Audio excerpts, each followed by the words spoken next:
কেন্দ্ৰত এবাৰ ৰিগিঙৰ গুৰুতৰ অভিযোগ উত্থাপিত হৈছে আৰু ৰিগিং ক'ত হৈছে অসমৰ কোনটো ভোট কেন্দ্ৰত এবাৰ ৰিগিঙৰ অভিযোগ উত্থাপিত হৈছে এই মুহূৰ্তত জনোৱাৰ চেষ্টা কৰিম। এটা খুবেই গুৰুত্বপূৰ্ণ খবৰ এই মুহূৰ্তত জনোৱাৰ চেষ্টা কৰিছে এটা ইলেকশ্যন ব্ৰেকিং। অসমৰ ভোট কেন্দ্ৰত এবাৰ চাঞ্চল্যকৰ কাণ্ড সংঘটিত হৈছে। এটা ইলেকশ্যন ব্ৰেকিং এই মুহূৰ্তত জনোৱাৰ চেষ্টা কৰিছোঁ। অসমৰ ভোট কেন্দ্ৰত চাঞ্চল্যকৰ কাণ্ড সংঘটিত হৈছে। ভোট কেন্দ্ৰতে এইবাৰ ৰিগিঙৰ গুৰুতৰ অভিযোগ উত্থাপিত হৈছে। ভোটদান কৰিবলৈ গৈও বঞ্চিত হৈছে ভোটাৰ। ডাঙৰ খবৰ এই মুহূৰ্তত জনোৱাৰ চেষ্টা কৰিছোঁ। ভোটদান কৰিবলৈ গৈও বঞ্চিত হৈছে ভোটাৰ। ভোটদানৰ পূৰ্বে অন্য লোকে সাব্যস্ত কৰিছে ভোট। আৰু এই অভিযোগ উত্থাপিত হৈছে চিকিৎসক ত্ৰিনয়ন মিলিয়ে সাব্যস্ত কৰিবলৈ গৈছিল ভোট আৰু তেওঁ ভোট সাব্যস্ত কৰিবলৈ গৈ দেখে যে তেওঁৰ ভোট অইন কোনো ব্যক্তিয়ে সাব্যস্ত কৰিছে। ত্ৰিনয়ন মিলিৰ হৈ পূৰ্বে অন্য লোকে ভোটদান কৰাৰ গুৰুতৰ অভিযোগ উত্থাপিত হৈছে। ৰিগিঙক লৈ অতিৰিক্ত আয়ুক্ত নিৰ্বাচনী বিষয়াক অভিযোগ দাখিল কৰিছে চিকিৎসকগৰাকীয়ে। আৰু ঢকুৱাখানাৰ 131 নং ডাংধৰা ভোট কেন্দ্ৰতে ৰিগিঙৰ অভিযোগ উত্থাপিত হৈছে। এটা ডাঙৰ খবৰ এই মুহূৰ্তত। অসমৰ ভোট কেন্দ্ৰত এবাৰ চাঞ্চল্যকৰ কাণ্ড সংঘটিত হৈছে। ৰিগিঙৰ দৰে ঘটনা অভিযোগ উত্থাপিত হৈছে। ভোট কেন্দ্ৰত এইবাৰ ৰিগিঙৰ গুৰুতৰ অভিযোগ উত্থাপিত হৈছে এইখন অসমতে। ভোটদান কৰিবলৈ গৈও বঞ্চিত হৈছে ভোটাৰ। চিকিৎসক ত্ৰিনয়ন মিলিয়ে এই গুৰুতৰ অভিযোগ উত্থাপিত কৰিছে। ভোটদানৰ পূৰ্বে চিকিৎসক ত্ৰিনয়ন মিলি নামৰ ব্যক্তিগৰাকীৰ ভোটদানৰ পূৰ্বে অইন কোনো ব্যক্তিয়ে তেওঁৰ হৈ ভোট সাব্যস্ত কৰাৰ গুৰুতৰ অভিযোগ উত্থাপিত হৈছে। চিকিৎসক ত্ৰিনয়ন মিলিয়ে সাব্যস্ত কৰিবলৈ গৈছিল ভোট আৰু ত্ৰিনয়ন মিলিৰ হৈ পূৰ্বে অন্য লোকে ভোট দিয়াৰ গুৰুতৰ অভিযোগ উত্থাপিত হৈছে। এটা ডাঙৰ খবৰ এই মুহূৰ্তত জনোৱাৰ চেষ্টা কৰিছোঁ। ৰিগিঙক লৈ অতিৰিক্ত আয়ুক্ত নিৰ্বাচনী বিষয়াক ইতিমধ্যে অভিযোগ দাখিল কৰিছে চিকিৎসকগৰাকীয়ে। লখিমপুৰ লোকসভা সমষ্টিৰ ঢকুৱাখানাৰ 103 নং ডাংধৰা ভোট কেন্দ্ৰতে ৰিগিঙৰ গুৰুতৰ অভিযোগ উত্থাপিত হৈছে। মন্তব্য আছে চিকিৎসকগৰাকীৰ। এক্সক্লুচিভ মন্তব্য আহিছে এই মুহূৰ্তত। অসমৰ ভোট কেন্দ্ৰত যিহেতু চাঞ্চল্যকৰ কাণ্ড সংঘটিত হৈছে, ভোট কেন্দ্ৰত এইবাৰ ৰিগিঙৰ দৰে ঘটনাৰ গুৰুতৰ অভিযোগ উত্থাপিত হৈছে। মন্তব্য শুনোৱাৰ চেষ্টা কৰিম।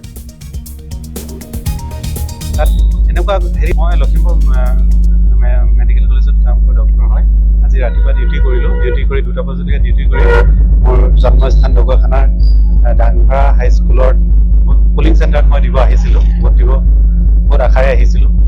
কিন্তু আহি পাই মই লাইন পাতি যেতিয়া ভিতৰত পাইছোঁ, এতিয়া মোৰ নামটো কথা আছে মানে কোনোবাই অলৰেডি দি থৈ গৈছে। কি কৰিম, উপায় নাই। তেওঁলোকৰ অলপ মোৰ খং উঠিছে, লাজ পাইছোঁ, মনত লাগিছে। মোৰ জন্মস্থান যিখন স্কুলত মই পাছ কৰিছোঁ, তাৰ পৰা পাছ কৰিছোঁ, তাত এনেকুৱা আছে মোক চিনিয়ে নাপায় তেনেকুৱা। মই লখিমপুৰ মেডিকেল কলেজত কাম কৰা ডক্টৰ হয়। আজি ৰাতিপুৱা ডিউটি কৰিলোঁ। ডিউটি কৰি 2টা বজালৈকে ডিউটি কৰি মোৰ জন্মস্থান ঢকুৱাখানাৰ ডাংধৰা হাইস্কুলৰ পলিং চেণ্টাৰত মই দিব আহিছিলোঁ। ভোট আশাৰে আহিছিলোঁ। কিন্তু আহি পাই মই লাইন পাতি যেতিয়া ভিতৰত পাইছোঁ, এতিয়া মোৰ নামটো কথা আছে মানে কোনোবাই।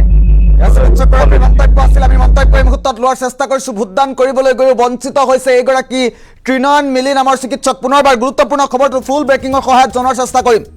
ভোটদানৰ পূৰ্বে অন্য লোকে ভোটদান কৰাৰ গুৰুতৰ অভিযোগ উত্থাপিত হৈছে আৰু অসমৰ ভোট কেন্দ্ৰতে এইবাৰ চাঞ্চল্যকৰ কাণ্ডই বিৰাজ কৰা পৰিলক্ষিত হৈছে।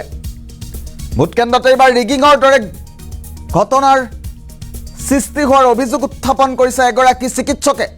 ভোটদান কৰিবলৈ গৈছিল এই চিকিৎসকগৰাকী। আমি যোনগৰাকী চিকিৎসকৰ মন্তব্য শুনালোঁ, এইগৰাকী চিকিৎসকে ভোটদান কৰিবলৈ গৈছিল। তেওঁৰ নাম আছিল ত্ৰিনয়ন মিলি। ত্ৰিনয়ন মিলিয়ে ভোটদান কৰিবলৈ যোৱাৰ পূৰ্বেই তেওঁৰ হৈ কোনো অন্য লোকে ভোটদান কৰাৰ গুৰুতৰ অভিযোগ উত্থাপিত কৰিছে তেওঁ। আৰু এই সমগ্ৰ বিষয় সন্দৰ্ভত নিৰ্বাচনী বিষয়াক তেওঁ অভিযোগ উত্থাপন কৰিছে। অতিৰিক্ত আয়ুক্তক গোচৰ দিছে।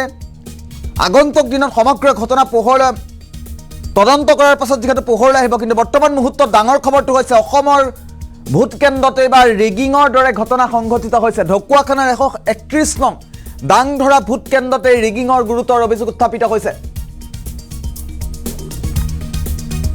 এটা ব্ৰেকিং নিউজ এইবাৰ পুনৰবাৰ উল্লেখ কৰিছোঁ। অসমৰ ভোট কেন্দ্ৰত পুনৰবাৰ ৰিগিঙৰ দৰে ঘটনা সংঘটিত হৈছে। লখিমপুৰ লোকসভা সমষ্টিৰ অন্তৰ্গত ঢকুৱাখানাৰ 131 নং ডাংধৰা ভোট কেন্দ্ৰত এই চাঞ্চল্যকৰ কাণ্ড সংঘটিত হৈছে। পুনৰবাৰ চিকিৎসকগৰাকীৰ মন্তব্য আছে, শুনোৱাৰ চেষ্টা কৰিম। অলৰেডি দি থৈ গৈছে। মই লখিমপুৰ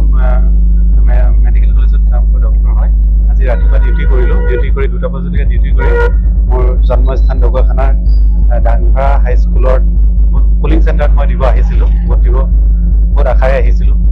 কিন্তু আহি পাই মই লাইন পাতি যেতিয়া ভিতৰত পাইছোঁ, তেতিয়া মোৰ নামটো কথা আছে মানে কোনোবাই অলৰেডি দি থৈ গৈছে। কি কৰিম, উপায় নাই। তেওঁলোকক অলপ মোৰ খং উঠিছে, লাজ পাইছোঁ, আত্মসন্মানত লাগিছে। মোৰ জন্মস্থান যিখন স্কুলত মই পাছ কৰিছোঁ, তাৰ পৰা পাছ কৰিছোঁ, তাত এনেকুৱা হেৰি হৈছে মোক চিনিয়ে নাপায়। তেনেকুৱা মই লখিমপুৰ মেডিকেল কলেজত কাম কৰি ডক্টৰ হয়।